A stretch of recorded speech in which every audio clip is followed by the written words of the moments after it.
Ciao, everyone, and welcome back to Growth Talks. My guest today is Millie, Adrian. Millie, thanks for being here. How are you today? I'm doing great. Thanks so much for having me. How you doing? I'm great. I'm great as well. I'm good Perfect. as well. I really wanted to talk, with you on this podcast about Instagram. I don't know. I feel like it's one of the main, probably one of the most important topics for companies and freelancers out there. So I was really looking forward to this episode. So it's great having you here. Yeah, thank you. I'm a sucker for Instagram. I know some people are like, they keep changing all the time, but they always reel me back in. I can't help it. That's one of the question for you later. So let's start with a simple one, a classic, I would say. Just tell us about yourself. So what you do, what's your background, what are you working on right now? Everything that feel free to share everything that it's important or useful or interesting for us.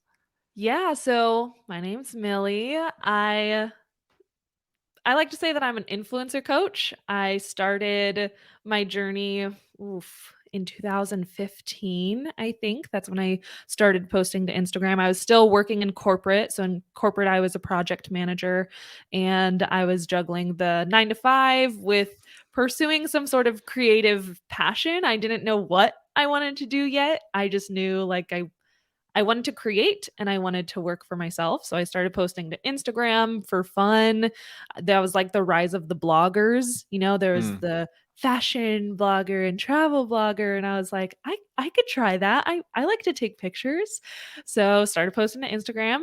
And as I started to grow really fast, I had a lot of people asking me, how are you doing this? How are you growing? How do you take your pictures? How do you write your captions? How do you get good engagement? And I'm naturally a teacher. I taught dance for 9 years. I went to college wanting to be a teacher and pursued teaching. Never graduated, but that's another story. But that was like my passion is teaching. So anytime somebody asked me something, I'm like, oh, okay, well, I'll answer. I'll break it down. And I like tactical, practical steps. And so I started answering questions in YouTube videos or turning those questions into YouTube videos. And that was kind of how the snowball effect started. And then in 2020 is really when things started taking off. My YouTube channel, a few of the videos picked up because people were now working from home or maybe they lost their jobs and they were like, okay, I'm going to pursue social media full time. And I was already teaching social media tips and tricks. And so people just happened to find my channel during that time. And that's when my views started to pick up. And then that naturally bled into my Instagram, where those followers started to grow, especially when Reels released in August of 2020. I jumped right on it. I was like, okay, I'm not gonna pass this opportunity up. This is like a new algorithm. So I started posting Reels consistently. And within that time frame, I started, I think my YouTube channel was at 8,000 subscribers in 2020 and my Instagram was teetering back and forth under 10,000 and above 10,000, then going under and up. And now my YouTube channel has 200,000 subscribers and my Instagram has over 100,000 followers. So just from teaching what I know, I've been able to grow a platform of like-minded people and other people who are trying to grow their presence online, and it's just been really cool. Yeah, it is. It is really cool. Let's go back for a second. You started saying that you were working in corporate. So from corporate to content creation, how was that? I mean, that's a huge change, isn't it? How was that? Yeah, I and it was really hard for me too because I actually loved my corporate job. I was working for a company that was an amazing company and I loved the people there. My boss was like a huge mentor for me, and to think that I would have to leave, I felt like I was letting everybody down and I was super sad to lose connections and friendships that I had grown over the past 5 years at that company. So it was hard emotionally, but my gut knew it was the right decision. I was one of those people, like, I was staying up late at night because all of these business ideas and video ideas were stirring in my head, and my gut was like, you're meant to do this, you're meant to do something more, or you're meant to do something else. And I just had that desire that there was something else out there for me. So I just had to take that leap of faith. I did make sure that my transition was kind of seamless. So I put in a 2 months notice at my job to give them a good heads up so we could properly find somebody to fill my shoes and I could have enough time to train them thoroughly. And I wanted to make sure that the income I was making as a creator was at least half of what I was making at my corporate job. And I only wanted half because for me, I was like, well, if I'm working 40 plus hours in corporate, and I'm working just weekends on my side hustle and I'm able to make 50% of my corporate job, then when I drop my corporate job, I'll have 40 plus more hours to really step up and match that income. So that was just my goal when making that transition. I like the approach. I mean, uh, sometimes people, find themselves in a similar situation when they want to quit, the day-to-day job to start, I don't know, freelancing or content creation or whatever, and then think that it has to be everything in the same moment, so in one time. So, and it's quite dangerous. I mean, if you do it like from one day to another, it's quite dangerous. I mean, your idea, your approach, the way you did it looks like okay, I can do this, but like small steps, and I've always a plan B, so everything goes wrong. So, and what was the most difficult part for you? I mean, going from a let's say classic job to a content creation job. The hardest part for me was trying to make money. I had this like Makes I sense. had this idea that once I left corporate, with those extra 40 hours, I will magically have more money. Like I just thought, okay, I'll have more time, therefore more money will appear. And it took me about 3 months to realize Hmm. in order to make money, I need to work on the money makers. And for those 3 months, I was just creating content. And I wasn't really making money with that content yet. Yeah, I had a few brand collaborations, but it wasn't anything more than what I was doing before. So I had to take a step back and realize, okay, if taking pictures for Instagram doesn't make me money, what can I focus on that will make me money? So that's when I was like, okay, I can start group coaching. I can start Hmm. one on one coaching. I can make digital products. And once I started to think about money and how my business could generate money or how myself as an individual could generate an income and focused on those things as a priority more than just content creation and trying to keep an influencer image, that's when the money started coming in. And that was the hardest thing for me to learn, was kind of that transition and realize, oh, in order for me to make money, I need to build some sort of income stream to make money. Can we say that I don't know if I don't know if I got it right, but can we say that it's like a mindset shift? So sometimes you have to shift from the content creator mindset to the entrepreneur mindset. I Yeah. mean, some people do great content out there, but they're not entrepreneur, not at all. I mean, they no idea how to actually, how you said before, to make money from that. They are building a community, they have Mhm. great content on social media, but they miss the entrepreneur part. Is that right? Absolutely. It was a huge mindset shift for me and a huge realization. I think the biggest hurdle that stops people from turning their online presence into an income is they treat it as a side job. They treat it as a side hustle. They're like, "Oh, this is my hobby. Woo." And they keep treating it as that side hustle. And it wasn't until I was like, "Oh, I need to treat this as my business." Even if it wasn't making me $1,000,000, I'm gonna act like it is making me $1,000,000, and I'm gonna act like it is my full-time thing. And once I started acting like it was a business and I was running a business, that's when the gears really started turning. Hmm. Yeah, that's probably. I think this is probably one of the most important takeaway from for people that want to do this. The next step. So okay, focus on content, that's important. Focus on community, that's important, but don't forget about making money. That's Yeah. that's I mean, it's probably the most important thing if you want to keep the whole thing running. So Yeah. you said that you did a lot of also coaching, one-to-one group coaching. In your experience, what's the most, let's say, the biggest mistake that people and companies do when they approach content creation, especially on Instagram? Some of the biggest mistakes that Mm, people make on Instagram, yeah. just in general, or like in relation to like influencer or being Yeah, a yeah, yeah, yeah, coach, yeah, just yeah, in yeah. Yeah. I general? mean, yeah, on the business side of it, yeah. I mean, it's all about positioning. That's really the biggest mistake I see people make, especially with my students, where they want to be known for something, but they're not showing that they want to be known for it. For example, I have a girl in my course right now, and she's struggling with getting followers, and that's because what her feed looks like and what her page looks like doesn't match how she's trying to show up and how she wants to show up. So she wants to be a party planner, event organizer, share tips on how to plan your parties, organize, save money, create fun party dips, like that's what she wants to do, but that's not how she's showing up.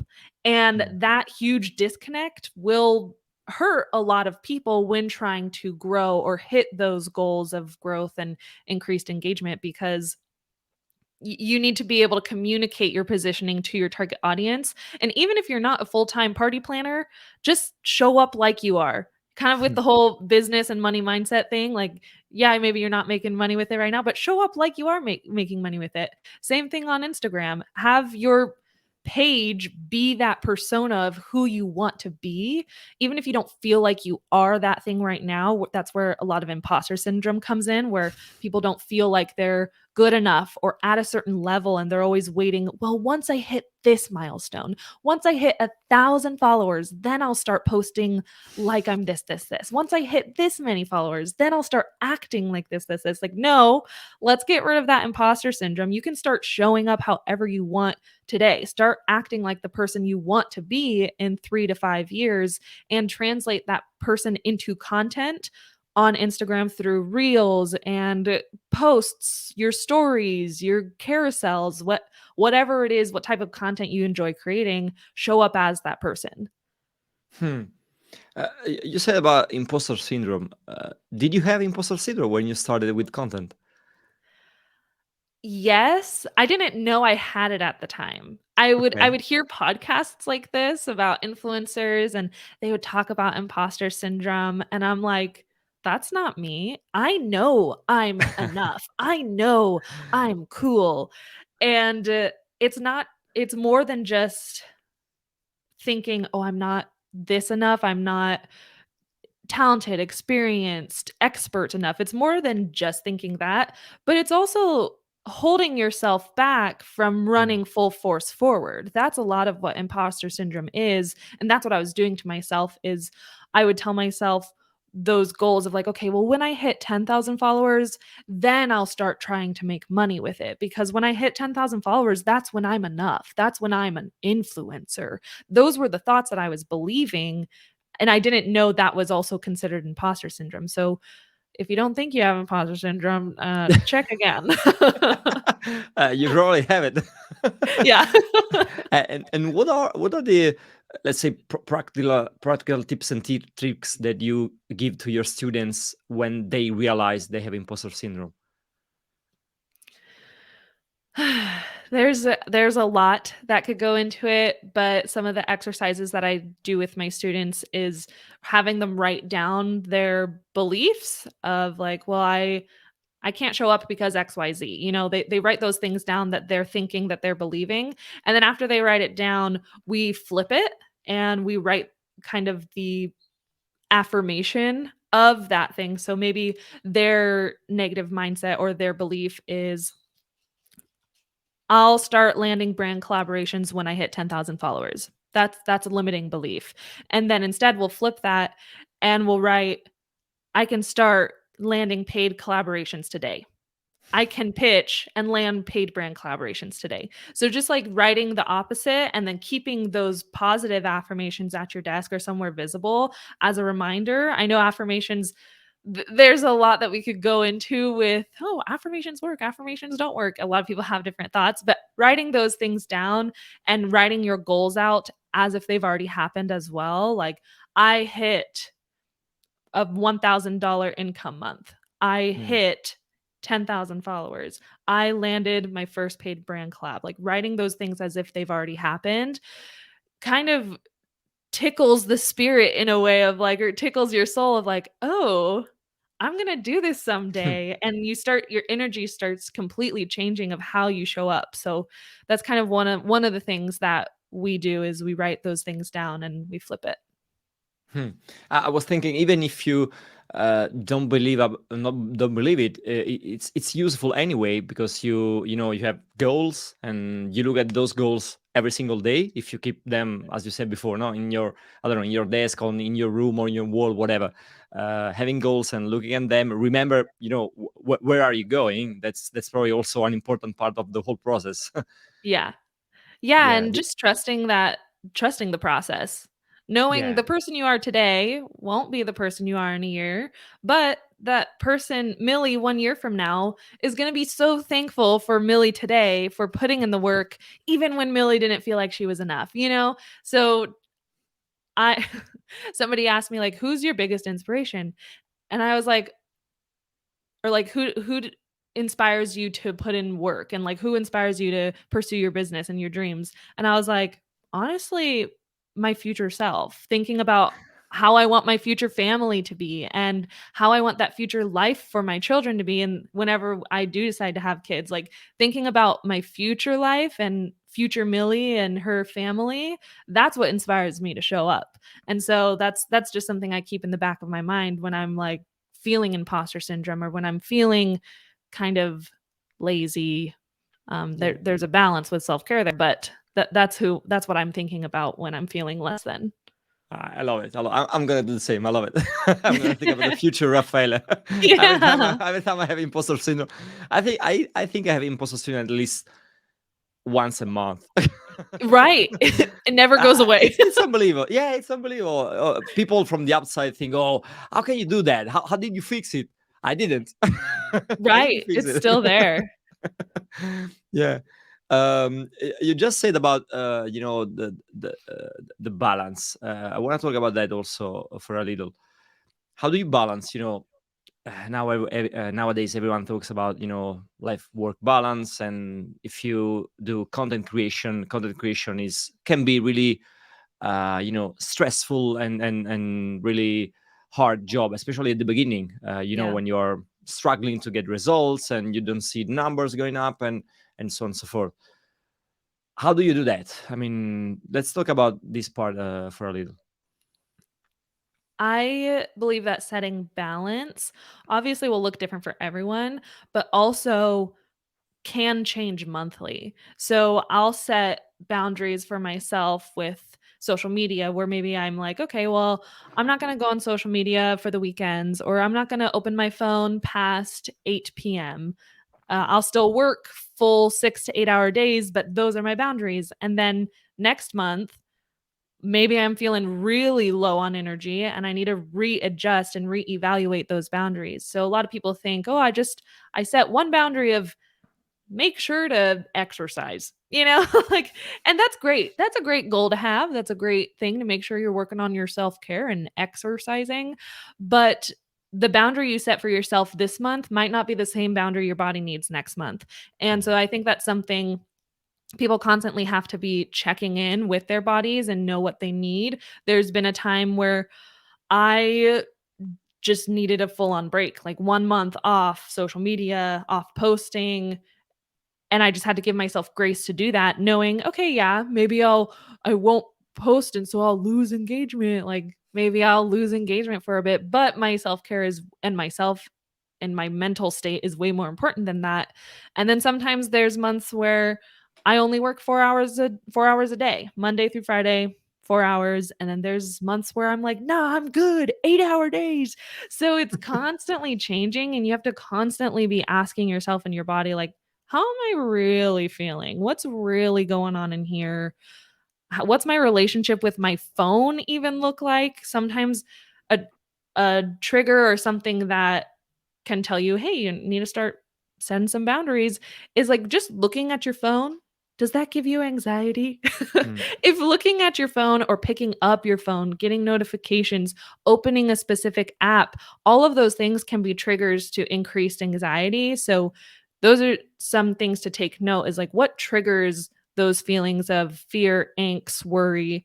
And when you notice and recognize those fears, being like, okay, I need to set a boundary of, okay, I'm not going to be on my phone all weekend. I need to separate myself from my phone. So those are just some of the things that I'm looking for when setting boundaries.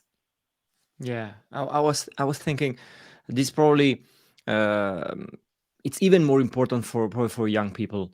I see now a lot of young people, trying to start with content, especially on TikTok. I see that a lot of TikToks, with students out there, and they have, like, I don't know, after a few months, after a couple of years, or maybe even after a couple of few months, they have a complete breakdown, a nervous Mhm. breakdown, or even worse sometimes. So this is probably one of the most important topic nowadays, and somehow I also feel the responsibility, since I have, a platform.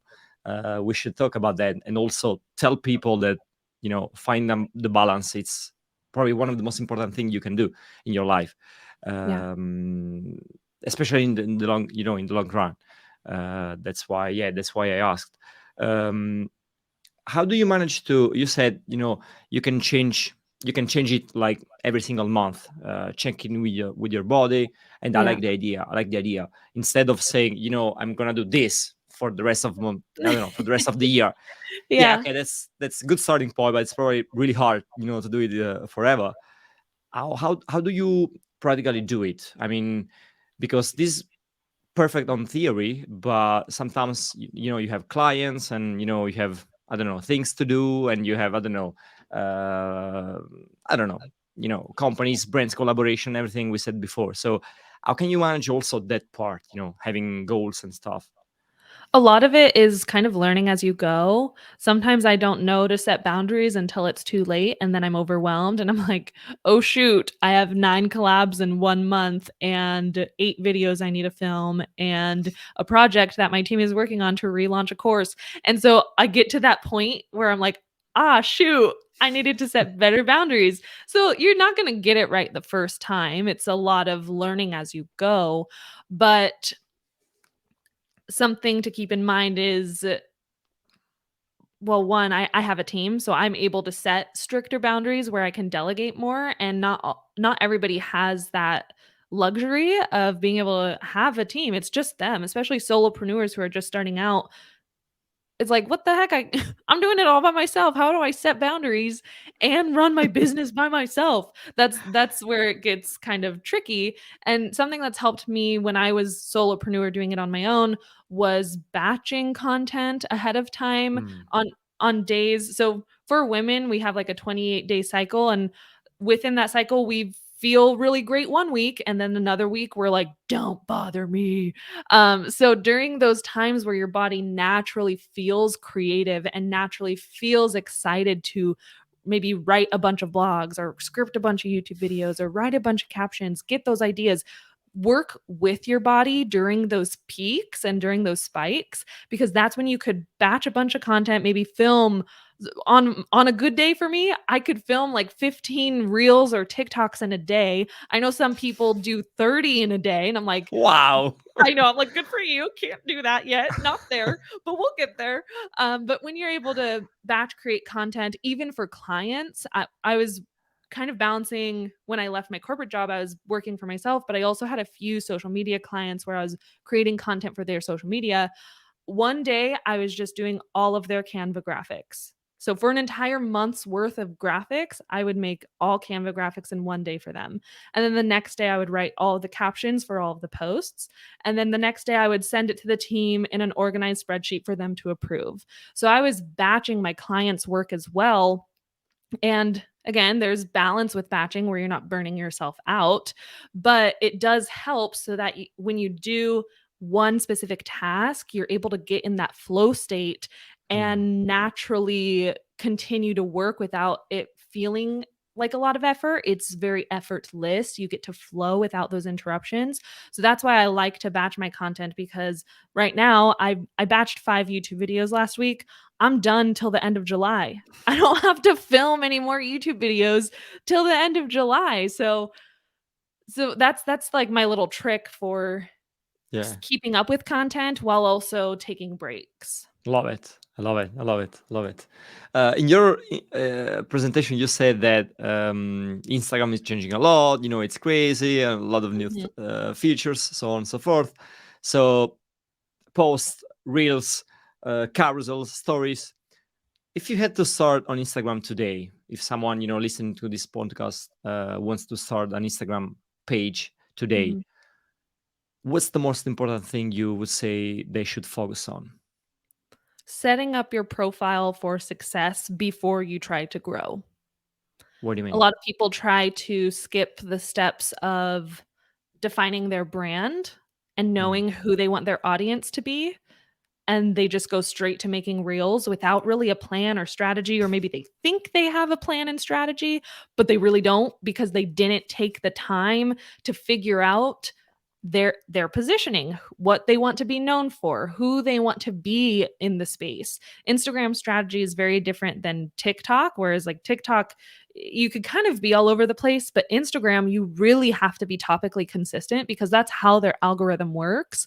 When you're able to feed Instagram the same topics over and over, it triggers Instagram to be like, oh, this profile is about this specific thing. So, all these users that we know like this topic, we can start referring this profile to them and explore and search and all the things. So, just knowing your plan and having clarity on that, communicating that in your profile photo, your username, the nameplate, the bio, all the places before you try to just, I'm going to post reels every day. Just have that clarity before you even try to grow.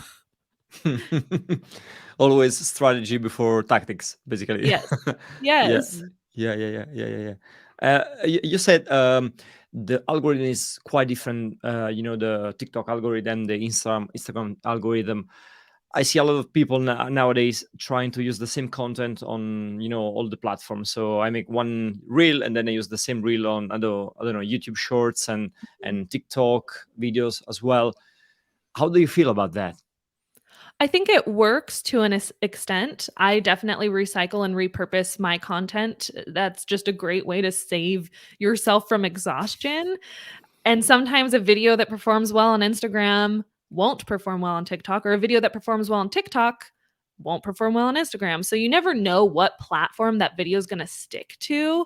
TikTok is a place where you can kind of put anything in your feed. Like, yes, you want to be topically consistent or have some sort of niche, have some sort of strategy for what you want to be known for, but you could be a little bit more loosey goosey, where maybe you had this random thought and you're like, "Oh, that's funny. Let me whip out my phone, film myself and be like, "Okay, so the word Frank, which came first?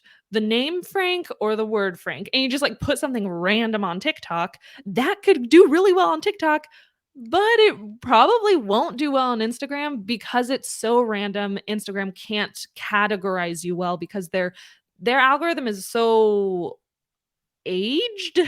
I'm not saying it's Okay. old, like, "Oh, it's so expired." That's like grandpa algorithm. I'm not saying it's old in that sense, but it has so many years under its belt where it's very tactical and practical about, "Let's show this video to this person and this and this."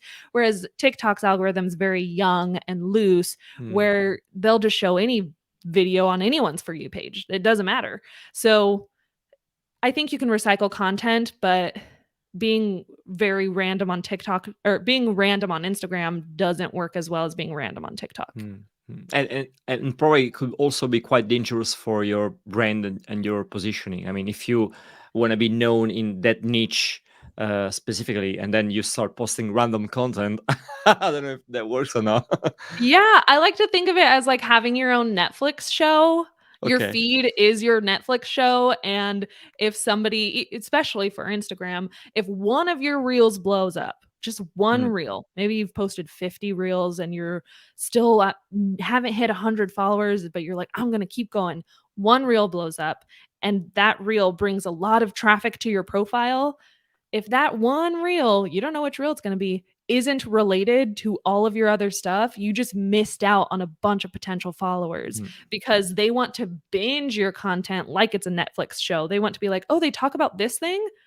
Well, let me see their other videos. Are they giving more information about this? Is there more inspiration there, education, value, all the things?" So they want more of what that video offers, and that's why having the consistency in your topic on Instagram is so important. I like the Netflix example. I like it a lot. You were Yeah. talking a lot about reels.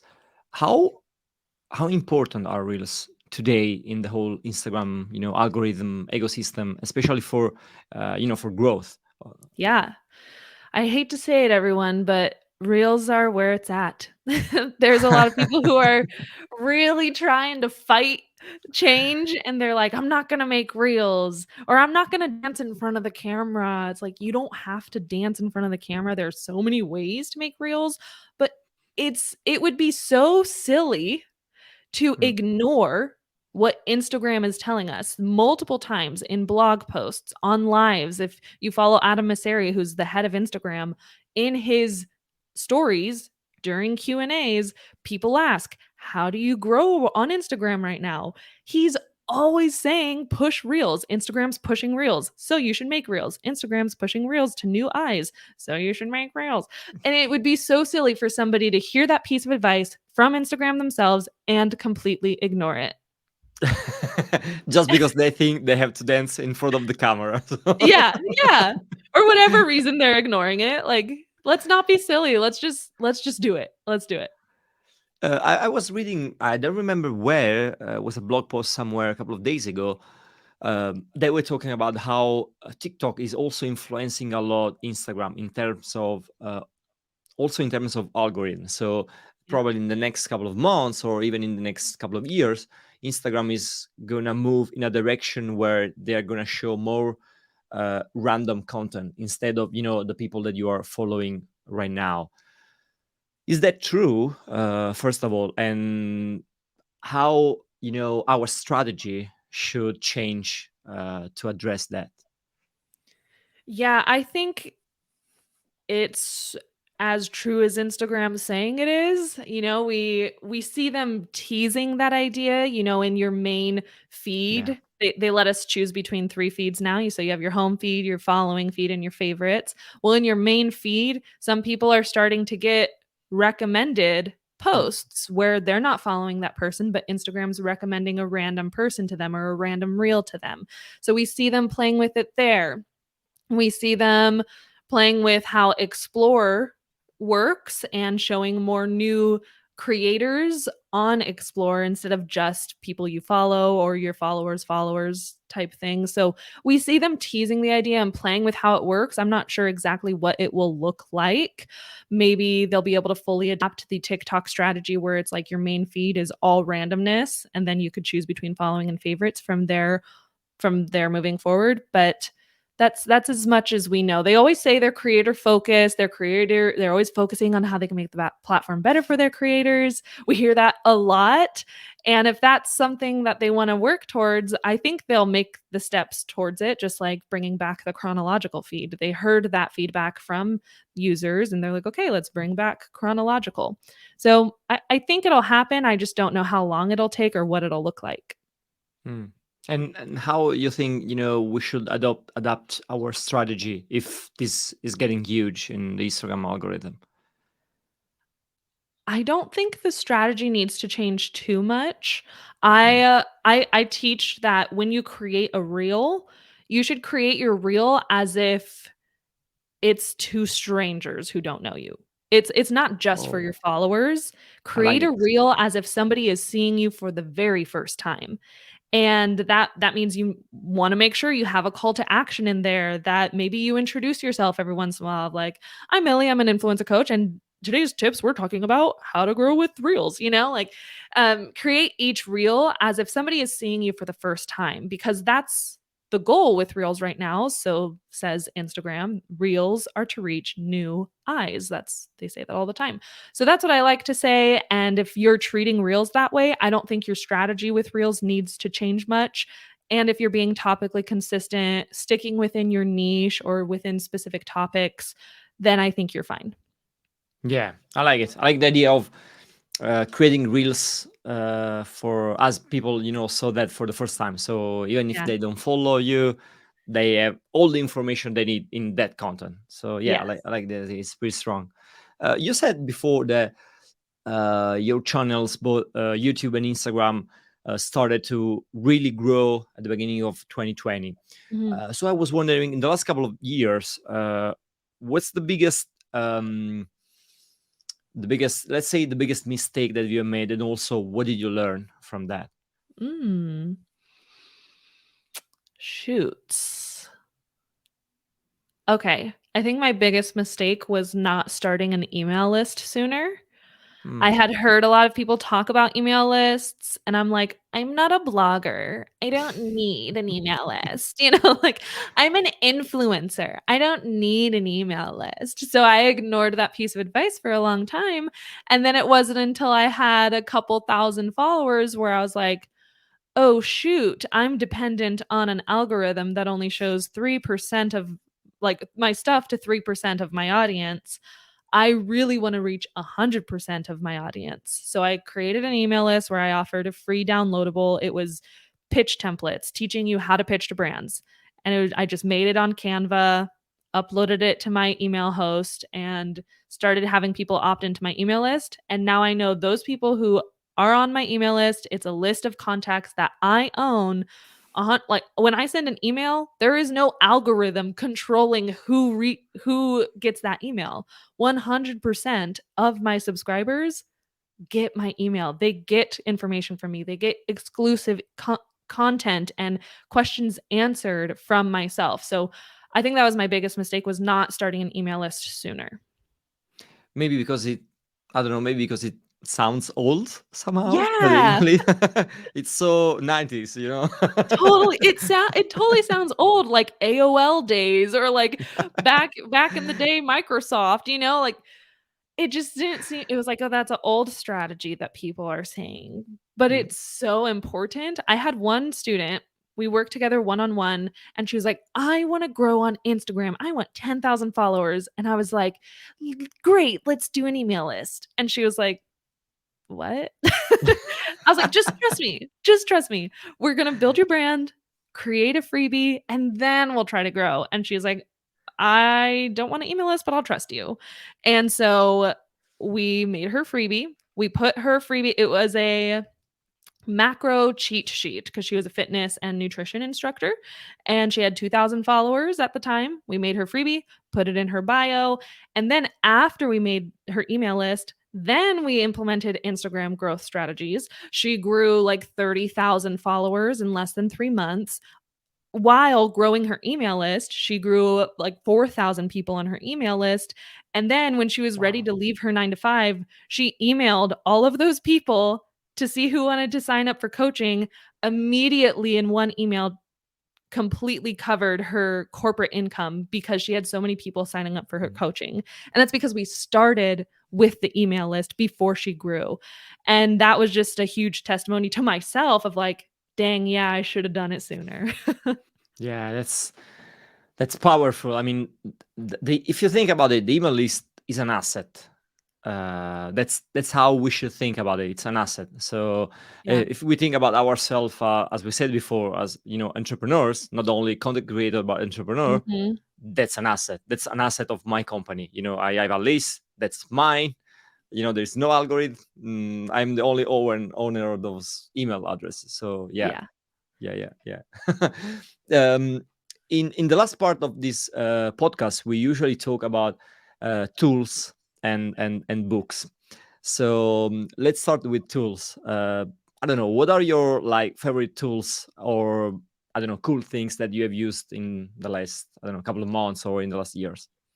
Yeah, so tools, as I like to categorize it, solopreneur versus business because the tools I used when I was working on my own are different than the tools I use now that I have a Hmm. team. I like it. So, solopreneur wise, growing on your own, the free version of Canva can't go wrong. I would organize my business, plan out my content using Trello, which is a project management tool. It uses a Kanban style method, which is Kanban is a fancy word, but it's basically just like a overglorified to-do list. If you like to-do lists and you like visually pleasing stuff to the eyes, you're going to like Trello. It's also free, and so that's how I would organize everything that I had to do, and that's how I created my Instagram content calendar, my YouTube content calendar. So those were like solopreneur tools. And then TubeBuddy, that's Hmm. for YouTubers or people who want to be YouTubers.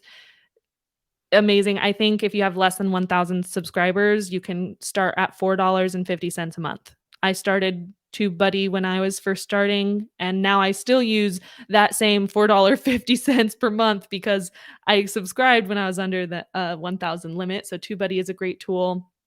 And right now, I use Metricool to download my Instagram insights. So they Hmm. have a analytic report. So at the end of every month, I download the previous month's analytics and it'll tell me the best performing posts, worst performing posts, best performing stories, worst performing stories, best performing reels, worst performing reels. And I send it to my team and they can go through whoever creates the graphics. They're like, "Ooh, this graphic was great. Let's continue doing stuff like that.